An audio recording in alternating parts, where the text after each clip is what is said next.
Assalamualaikum warahmatullahi wabarakatuh. Halo semuanya. Kami dari kelompok 5 yang beranggotakan Finka Ilma Fadilah. Saya Santi Rahmawati. Dan saya sendiri Pipit Indriani Safitri. Kami akan membahas tentang stakeholder, etika bisnis, dan tanggung jawab sosial, serta kewirausahaan dan perannya bagi pengembangan bisnis. Menurut Freeman, beliau mendefinisikan stakeholder sebagai suatu individu atau kelompok yang saling mempengaruhi serta dipengaruhi untuk mencapai tujuan dari organisasi atau perusahaan. Jadi, secara istilah umum, stakeholder adalah kelompok pihak-pihak, individu, atau organisasi yang berkumpul untuk suatu hal yang sama dan dipengaruhi oleh hasil suatu proyek. Mereka memiliki minat pada keberhasilan proyek dan dapat berada di dalam atau di luar organisasi yang mensponsori proyek. Stakeholder dapat memiliki pengaruh positif atau negatif pada proyek. Terdapat klasifikasi dan peran dari stakeholder, yaitu diantaranya 1. Stakeholder prima atau utama.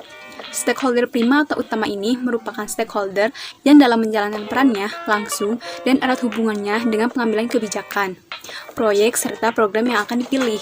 Salah satu contohnya adalah tokoh masyarakat dan manajer publik. 2. Stakeholder sekunder atau pendukung. Stakeholder sekunder atau pendukung merupakan semua elemen atau pihak yang nantinya berhubungan langsung dengan kebijakan, proyek, atau program yang ada. Stakeholder sekunder juga memiliki hak untuk ikut menyuarakan keresahan atau pendapat dalam mempengaruhi stakeholder primer.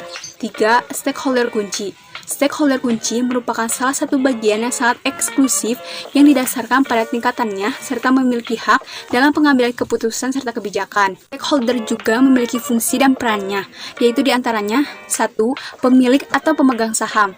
Peran dari stakeholder pemilik atau pemegang saham adalah sebagai penyuplai dana atau investor yang nantinya menyediakan modal agar suatu perusahaan bisa berjalan dan berkembang. 2. Pegawai atau karyawan. Pegawai atau karyawan merupakan salah satu elemen dalam sebuah perusahaan sehingga sebuah perusahaan berjalan sebagai mestinya. Yang ketiga, supplier atau pemasok. Peran dari stakeholder supplier yaitu menyediakan semua bahan yang dibutuhkan saat produksi dengan tepat waktu dan sesuai dengan kebutuhan. Konsumen atau pengguna. Peran dari stakeholder konsumen adalah sebagai pemakai atau pengguna dari produk yang sudah diproduksi oleh sebuah perusahaan. Etika bisnis. Etika bisnis adalah cara-cara kegiatan berbisnis yang mencakup semua aspek dan berkaitan dengan individu, perusahaan, maupun masyarakat. Etika bisnis membentuk suatu nilai, norma, atau berperilaku yang bersikap baik dalam berbisnis. Tujuan etika bisnis: memberikan kesadaran akan moral dan memberikan batasan kepada para pelaku bisnis. Bersikaplah dengan baik dan tidak berperilaku yang dapat merugikan banyak pihak di keadaan bisnis. Manfaat etika bisnis dalam perusahaan: 1. Meningkatkan kredibilitas perusahaan. 2. Dapat menjelaskan bagaimana menilai tanggung jawab sosial. 3. Dapat membangun citra positif perusahaan. 4. Dapat menghilangkan gray area pada bidang etika. 5. Dapat meningkatkan daya saing perusahaan. 6. Dapat meningkatkan kepercayaan investor pada perusahaan.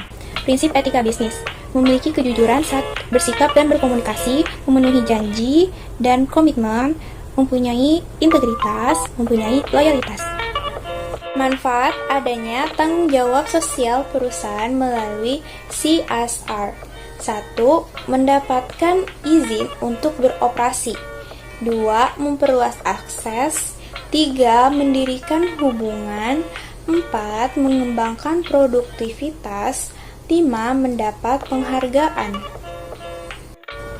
Contoh tanggung jawab sosial perusahaan, yaitu Starbucks. Starbucks adalah perusahaan kopi terbesar dari Amerika Serikat. Perusahaan Starbucks meluncurkan program yang mendukung kesejahteraan petani kopi seperti kondisi kerja yang manusiawi, kesejahteraan hidup para petani kopi, upah yang sesuai yang akan diverifikasi oleh tim yang ditunjukkan oleh Starbucks. Starbucks berkomitmen 100% suplai kopi yang digunakan harus melalui ethical sourcing. Ethical sourcing ini adalah bagaimana cara Starbucks mendapatkan bahan utama dalam bisnis, yaitu kopi. Di video kali ini saya akan membahas tentang kewirausahaan dan perannya sebagai pengembangan bisnis. Apa sih kewirausahaan itu? Kewirausahaan adalah kemampuan dan kemauan seseorang untuk mengambil risiko dengan menginvestasikan dan mempertaruhkan waktu, uang, dan usahanya untuk memulai suatu perusahaan yang baru dan menjadikannya sukses dan berhasil. Unsur-unsur penting yang dibutuhkan seorang wirausahawan untuk berhasil adalah pengetahuan, keterampilan, sikap yang baik, mental yang kuat, kewaspadaan, kreativitas, dan inovasi. Kreativitas dan inovasi yang dapat diciptakan dan diterapkan seorang wirausahawan adalah: 1. Penawaran produk atau jasa yang baru. Yang kedua, penggunaan metode dan teknologi yang baru. Yang ketiga, menciptakan pasar sasaran yang baru. Keempat, penggunaan sumber pasokan bahan baku dan sumber daya lainnya yang baru. Yang kelima, menciptakan bentuk organisasi industri yang baru. Pentingnya kewirausahaan adalah: yang pertama, menciptakan lapangan kerja dan menyerap tenaga kerja yang baru. Yang kedua, meningkatkan penerimaan pajak negara. Yang ketiga, mendorong inovasi dan kemandirian masyarakat. Yang keempat, menjadikan indikator keunggulan dan daya saing negara. Nah, kesimpulan yang dapat diambil adalah kewirausahaan sangat berperan penting bagi pengembangan bisnis karena wirausaha mampu menghasilkan barang dan jasa yang bernilai dan inovatif. Maka dari itu, wirausaha mampu meningkatkan produk domestik negara. Apabila PDB meningkat, berarti pertumbuhan ekonomi juga meningkat. Dengan demikian, wirausaha telah menciptakan lapangan kerja baru dan mengurangi pengangguran di masyarakat. Itu tadi video yang kelompok kami dapat sampaikan. Semoga bermanfaat. Kurang lebihnya mohon maaf. Wabillahi taufiq wal hidayah. Wassalamualaikum warahmatullahi wabarakatuh.